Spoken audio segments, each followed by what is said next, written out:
Petit point leçon. Comment trouver les asymptotes? Alors, on peut avoir des asymptotes horizontales et verticales. Il existe aussi par exemple des asymptotes obliques, mais ce n'est pas au programme officiel de terminale pour l'instant. Donc, on regarde les asymptotes horizontales. Pour savoir si on a des asymptotes horizontales, c'est-à-dire sur un graphique des droites qui sont horizontales, parallèles à l'axe des abscisses, voilà. Pour savoir s'il y a des asymptotes horizontales, il faut regarder les limites en plus ou moins l'infini. Si quand on cherche les limites en plus ou moins l'infini, on trouve un nombre, on ne trouve pas l'infini, on trouve par exemple 10, 0, 2, alors on a une asymptote horizontale. Et on fait pareil en moins l'infini, on peut avoir une asymptote horizontale en plus l'infini, si on trouve un nombre ici, pour faire la limite. On peut avoir une asymptote horizontale en moins l'infini si on trouve un nombre. Donc on peut avoir la même asymptote si on trouve le même nombre. Donc on dira qu'il n'y a qu'une seule asymptote et qu'elle est asymptote en plus et en moins l'infini. Si on trouve deux nombres différents, si on trouve que la limite en plus l'infini c'est 10 et que la limite en moins l'infini c'est 5, on aura une asymptote en plus l'infini et une autre en moins l'infini. Et évidemment, si on trouve l'infini quelque part ici, on n'aura pas d'asymptote, on peut en avoir 0, 1 ou 2 ici en fait. Les asymptotes horizontales, on peut en avoir 0, 1 ou 2. Et ensuite, les asymptotes verticales, il faut regarder là où il y a des trous, entre guillemets. Donc là où il y a des valeurs interdites, il peut y avoir des asymptotes verticales. Et donc, on regarde la limite en un réel. On va regarder en A plus ou en A moins, etc. Et si on trouve l'infini, on va avoir des asymptotes verticales. Donc, à l'aide de deux exemples. Ici, on a f de x égale 1 sur x moins 5. Donc, on va pouvoir calculer la limite de la fonction f en plus et en moins l'infini. Et ça nous donnera là où les asymptotes horizontales, il peut y en avoir 0, 1 ou 2. Et enfin, on voit qu'on a une fraction, donc on a une valeur interdite. On voit ici que c'est 5, la valeur interdite. Donc on va regarder qu'est-ce qui va se passer en 5. Donc on va calculer la limite en 5 moins et en 5 plus. En plus l'infini, la limite de 1 en plus l'infini, c'est 1. En plus l'infini, la limite de x moins 5, on fait plus l'infini moins 5. Plus l'infini moins 5, ça nous donne plus l'infini. Donc, on fait ensuite un quotient, 1 sur plus l'infini, un nombre divisé par plus ou moins l'infini, ça donne 0. Donc, on trouve que la limite de f de x en plus l'infini, c'est 0. Donc, on a trouvé un nombre à la fin, on n'a pas trouvé plus ou moins l'infini, donc on sait qu'on va avoir une asymptote horizontale déjà. Ensuite, on regarde en moins l'infini. La limite de 1, c'est 1. La limite de x moins 5, on remplace x par moins l'infini. Moins l'infini moins 5, ça reste moins l'infini. Et quand on fait un quotient, le 1 divisé par x moins 5, on fait un quotient. 1 sur l'infini, plus ou moins l'infini, ça fait 0. Donc, on obtient le même nombre, donc il va y avoir une seule asymptote horizontale.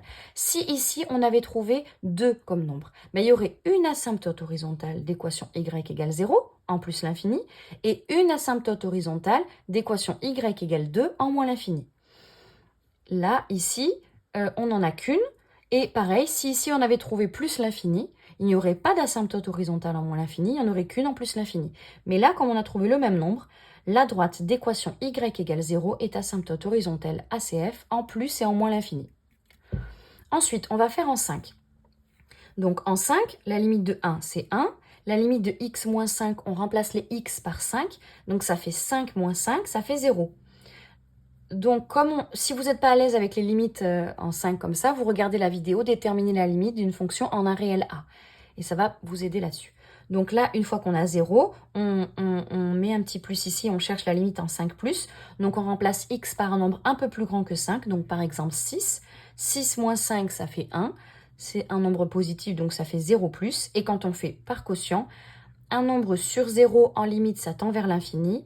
Et pour savoir si c'est plus ou moins l'infini, on fait la règle des signes. Plus divisé par plus, ça fait plus. On fait pareil en 5 moins. Donc la limite de 1 reste 1. La limite de x moins 5, 5 moins 5, ça fait 0. Et comme on cherche en 5 moins, pour savoir si c'est 0 plus ou 0 moins, on prend un nombre un peu plus petit que 5. Par exemple 4. 4 moins 5, ça fait moins 1. Moins 1 est négatif. Et un nombre sur 0 en limite, ça fait l'infini. On fait la règle des signes. Un positif divisé par un négatif, ça fait un négatif. Donc, quand on a calculé les limites en 5, on a trouvé de l'infini ici. Donc, on va avoir une asymptote verticale. La droite d'équation x égale 5 est asymptote verticale ACF. Là, on ne peut pas dire en plus ou en moins l'infini, puisque quand on dit en plus l'infini, en 5, c'est les x, c'est les abscisses. Alors que là, on est en x égale 5. Donc, on ne va pas dire en plus l'infini ou en moins l'infini. Donc, les asymptotes verticales, ça s'arrête là. Voilà pour l'exercice 1. Pour l'exercice 2, on va calculer aussi les limites en plus et en moins l'infini et on va voir s'il y a une valeur interdite. Ici, tout à l'heure, c'était 5 la valeur interdite. Donc là, on regarde et on voit que le dénominateur s'annule quand x vaut moins un quart. Donc on va regarder en plus et en moins l'infini et on va regarder en moins un quart à droite et à gauche. Donc là, quand on fait un petit calcul rapide, on voit que en plus l'infini, par exemple, 3 fois plus l'infini moins 2, ça fait plus l'infini. Donc le numérateur fait plus l'infini, tend vers plus l'infini. Et le dénominateur aussi, donc on a l'infini sur l'infini. Donc là, avant de pouvoir calculer les limites, en plus et en moins l'infini, il va falloir lever cette indétermination. Et pour ça, vous pouvez regarder une vidéo, calculer les limites d'une suite, et vous verrez comment on lève l'indétermination. Ici, par exemple, on va factoriser par le plus haut degré, donc on va factoriser par x en haut et en bas. Donc, on factorise le numérateur 3x moins 2 par x, et on obtient x facteur de 3 moins 2 sur x. On factorise le dénominateur par x, et on obtient x facteur de 4 plus 1 sur x. Et enfin, on peut barrer les x en haut et en bas, et donc on obtient que g de x, on a transformé l'expression de g de x. G de x, c'est 3x moins 2 sur 4x plus 1, mais c'est aussi 3 moins 2 sur x sur 4 plus 1 sur x. Si vous avez du mal avec ça, regardez bien la vidéo calculer les limites de suite, et ça pourra vous aider pour trouver ça. Donc une fois qu'on a ça, une fois qu'on a une autre forme pour g, on calcule les limites en l'infini. Donc la limite du numérateur de 3 moins 2 sur x en plus l'infini, ça va faire 3 moins 2 sur plus l'infini. 2 sur plus l'infini, ça tend vers 0. Et du coup, le tout tend vers 3. De la même façon, 4 plus 1 sur x. 1 sur x, ça tend vers 0. Donc le dénominateur tend vers 4. Le numérateur tend vers 3. Le dénominateur tend vers 4. Donc, par quotient, la limite de g de x en plus l'infini, c'est 3 quarts. Et on a exactement la même chose en moins l'infini. On obtient 3 et 4. Et donc, par quotient, la limite en moins l'infini, c'est 3 quarts. Donc, comme on tombe sur un nombre et qu'on ne tombe pas sur l'infini, on va avoir une asymptote horizontale. Et comme on tombe sur le même nombre, on va avoir qu'une seule asymptote horizontale. L'équation, c'est y égale 3 quarts. Et elle est asymptote en plus et moins l'infini. Asymptote horizontale. En moins un quart, cette fois-ci, on remplace x par moins un quart. Donc, on obtient la limite lorsque x tend vers moins un quart de 3x moins 2. Donc, on fait le calcul 3 fois moins un quart moins 2. Et on tombe sur moins 11 quarts en faisant le calcul. Et en bas, 4 fois moins un quart plus 1, évidemment, on tombe sur 0. Donc, comme on a ce trou-là en 0, on va faire la limite en moins un quart plus. Donc, on écrit un petit plus ici. On remplace par un nombre qui est un petit peu plus grand que moins un quart. Donc, par exemple, 0. 4 fois 0 plus 1, ça fait 1, c'est positif. Et enfin, quand on a un nombre sur 0, en limite, ça va devenir l'infini.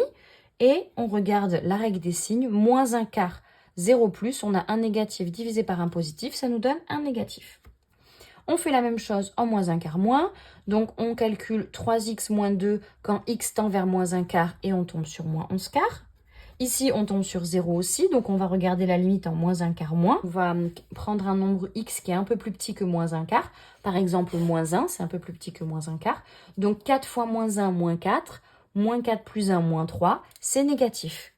Donc ensuite, on sait que la limite de g, ce sera l'infini, puisqu'on a un nombre divisé par 0, la limite, ce sera l'infini. Et la règle des signes pour savoir si c'est plus ou moins l'infini. Moins un quart, c'est négatif, 0 moins, c'est négatif. Moins divisé par moins, ça fait plus. Et donc, on obtient plus l'infini. Et donc, comme on a trouvé l'infini, la droite d'équation x égale moins un quart, puisque notre trou, entre guillemets, était à moins un quart, est asymptote verticale à CG. Voilà comment déterminer les asymptotes horizontales et verticales.